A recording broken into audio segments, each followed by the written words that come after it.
Muito bem, pessoal. Falamos na última unidade sobre família natural e família substituta. E falei para vocês que há 3 formas de colocação em família substituta: a guarda, a tutela e a adoção. E diz também que existe a tal da família extensa ou família ampliada. Família extensa ou família ampliada. Quem é essa família extensa ou ampliada? São não só, de alguma forma, os parentes da criança, não os pais e os filhos, mas os parentes com o qual a criança convive e tem afinidade.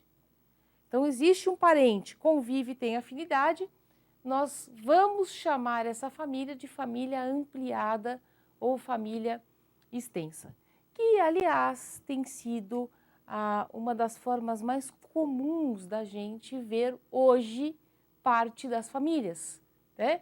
Que é justamente a avó que cuida do neto e por aí vai, né? Que mora com o tio e tal. Ora, essa família extensa, ela não existia antes das alterações incluídas pelo ECA em 2012. Em 2012, o ECA sofreu uma grande mudança, cerca de 25% dos seus artigos, e entre elas colocou justamente a família substituta, que é para dar preferência ou prioridade na colocação da família substituta, né? Então, se você tem lá a avó que cuida do neto, ela tem preferência na colocação da família substituta.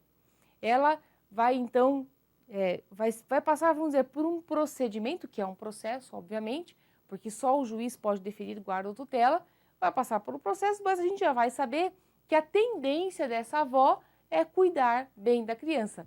Tendência. E é aí que eu quero pegar. Eu posso até ter uma família extensa ou ampliada.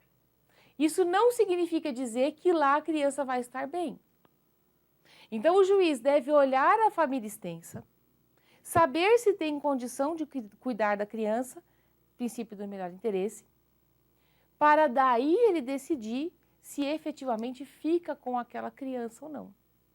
Então, não é só o fato de você ser parente e ter afinidade, não. Você tem condição de cuidar da criança. Há um caso no Rio de Janeiro que eu achei bastante interessante, logo que saiu a lei. O juiz, ele chamou a avó e mandou cuidar da criança. E a avó falou: olha, eu trabalho, eu já cuido de outros tantos netos, eu não tenho condições de cuidar de mais um. E já era uma situação realmente de saúde muito difícil para ela. Não é que ela não gostava da criança, ela só não tinha condições de cuidar de mais um. Percebe? Então, se tiver família extensa, o juiz dá a prioridade e coloca essa criança na família extensa. Se não tiver, ou se tiver e não for adequada para o cuidado da criança, o juiz, então, ele deve procurar outra família substituta para aquela criança. Ok? Muito bom. Eu falei para vocês o seguinte: na família substituta a gente tem guarda, tutela e adoção. Guarda pressupõe a posse, né? Eu tenho que ter posse da criança, e a tutela, a gente tem guarda, então ela é mais ampla. Qual é a melhor saída para cada caso concreto? Gente, guarda é provisória. Isso já caiu no exame de ordem também várias vezes. O juiz pode deferir a guarda no processo de tutela. Então, eu entro com um pedido de tutela e peço a guarda da criança. Só que para eu poder pedir a tutela, tem que ter tido perda ou suspensão do poder familiar, ok? Então, muitas vezes, e isso acontece também no exame de ordem, a pessoa não tem perda de poder familiar, e aí você vai ter que entrar com a guarda. Então, o pedido a ação em si é para ter a guarda. Mas quando você já tem perda de poder familiar ou extinção por falecimento, você pode entrar com a ação de tutela e pedir a guarda, incidentalmente, né? Ou então, eu tenho um processo de adoção e nesse processo de adoção eu peço a guarda, incidentalmente, né? Então, logo no início da ação de adoção ou durante a ação de adoção. Legal? Outra questão importantíssima. Para colocar uma criança sob guarda ou sob tutela, não há fila, ok? A gente não tem lá algumas regras que são muito específicas da adoção para guarda e para tutela. E é evidente. Por quê? Porque na adoção há sempre a manutenção dos vínculos familiares, né? Perdão. Na adoção, a gente sempre tira os vínculos familiares anteriores. A pessoa perde completamente os vínculos familiares anteriores. Enquanto que na guarda e na tutela, a pessoa continua com aqueles vínculos familiares. Ela continua sendo mãe e pai da criança. Tá legal? Então, importantíssimo. E justamente por isso é que só podemos colocar uma criança em família substituta estrangeira pela adoção. Se não fosse isso, nós não poderíamos. Só através da adoção é que você pode colocar uma criança em família substituta estrangeira. Tá legal? Vamos dar uma olhadinha lá numa questão do exame de ordem.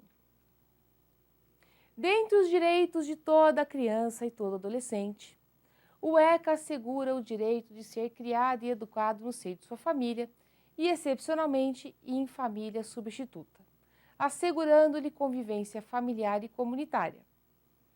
Fundando-se em tal preceito, acerca da colocação em família substituta, é correto afirmar que, letra A, a colocação em família substituta far-se-á exclusivamente por meio de tutela e adoção. Não.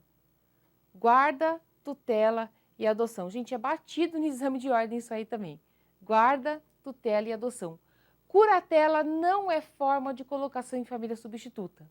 O que é a curatela?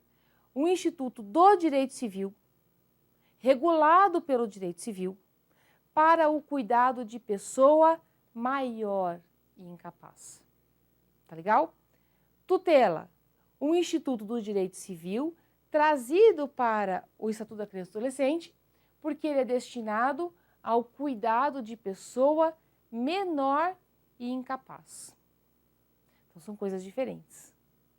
Uma pessoa maior e incapaz vai ter um curador. Uma pessoa menor e incapaz terá um tutor. Coisas diferentes. Letra B. A guarda somente obriga o seu detentor à assistência material da criança ou do adolescente. Erradíssimo. A guarda obriga a assistência material, moral e educacional. Tanto que, se o guardião não estiver cuidando da criança de forma adequada, o juiz pode alterar esse guardião, assim como ele também pode alterar o tutor. Há regras para tutela. Você tem que prestar contas a cada ano, né? Fazer a prestação de contas. Está lá, inclusive, no Código Civil. Se você não faz, aí, eventualmente, pode ser destituído da tutela e por aí vai. Mas ele tem a obrigação também de cuidado material, moral e educacional. Ok? Vai lá. O adotando não deve ter mais que 18 anos à data do pedido. Pessoal, quem é o adotando?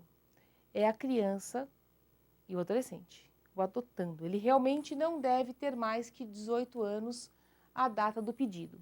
E olha, existe, a gente vai ver daqui a pouco, regras de idade em relação à adoção. Uma pessoa que tem mais de 18 anos pode ser adotada com base no Código Civil e a gente vai estudar isso. Então, o adotando, que é a criança ou adolescente, tem que ter até 18 anos. Uma das grandes pedidas para o exame de ordem é isso. A questão é de ECA, lembra, ele é voltado para a proteção das pessoas menores de 18. Tá legal? Então, o adotando não deve ter mais que 18 anos à data do pedido, salvo se já estiver sob guarda ou tutela dos adotantes. Perfeito. A pessoa completou 18 anos, mas ela já tinha guarda ou tutela. E aí, quando completou, a pessoa entra com o pedido de adoção. Perfeito. É exatamente como está no ECA. Vamos ver a letra D. Desde que provem seu estado civil de casados, somente os maiores de 21 anos podem adotar. Nós vamos ver nas próximas unidades. Qualquer pessoa que tenha mais de 18 anos pode adotar. E não precisa ser casada. Então tem duas coisas erradas aqui. Eu não preciso ter 21 anos e eu não preciso ser casado. O tal dos 21 anos, e aí fica a alternativa C, né? O tal dos 21 anos é só lá para o conselho tutelar. Por isso que toma cuidado com essas idades. Para ser conselheiro tutelar tem que ter 21 anos. No mais, não preciso ter os 21 anos, só os 18 anos. Tá feito? A gente volta para continuar falando de família substituta. Até daqui a pouco.